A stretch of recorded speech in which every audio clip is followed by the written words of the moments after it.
Информационной трансформации строительной отрасли и развития городской среды, а также комплексному развитию территорий было посвящено сегодняшнее заседание правительства Коми. Регион не планирует отказываться от долгосрочных планов, несмотря на санкции, но цифровизацию как госструктурам, так и бизнесу уже сейчас необходимо ускорять. Евгений Стокас расскажет больше.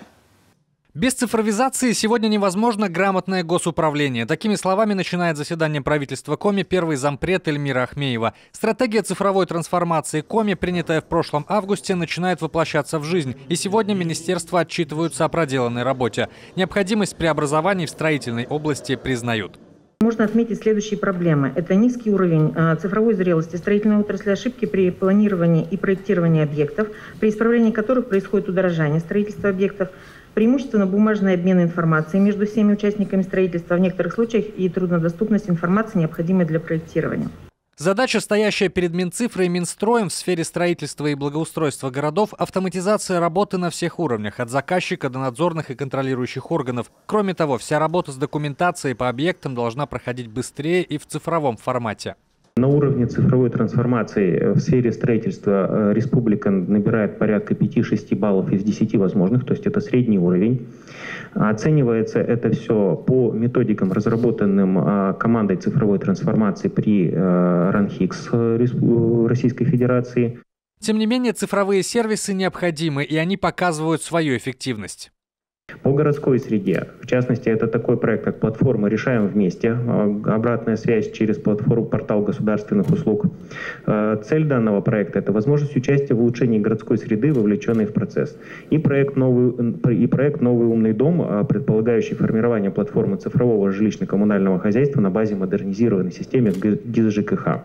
Еще один вопрос повестки – комплексное развитие территорий. Сегодня отчитываются Карткиросский и Усть-Куломский районы. Привычные для муниципалов проблемы переселения из ветхого жилья и дороги компенсируются успехами, достигнутыми в том числе благодаря помощи региона. В Усть-Куломском районе активно развивается лесодобыча и животноводство. Руководитель администрации района Сергей Рубан сообщает, за 10 лет при грантовой поддержке Минсельхоза введены в строй 7 новых ферм на 850 голов крупного скота.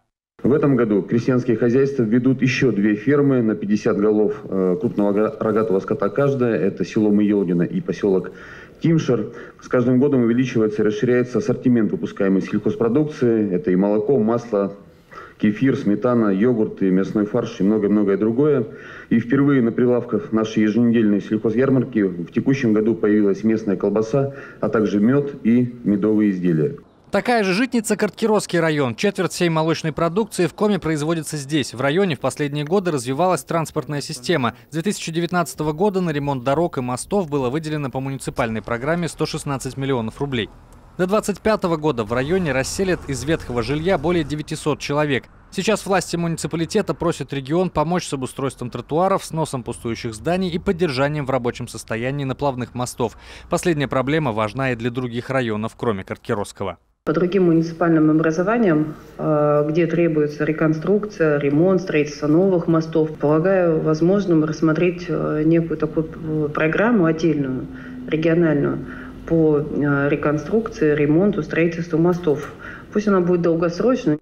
Минстрой республики вместе с Минфином проработает этот и другие вопросы, обозначенные муниципалитетами. Что касается сноса зданий, это будет возможно сделать через республиканскую бюджетную субсидию. Евгений Стокас, Дмитрий Булаев, Юрган.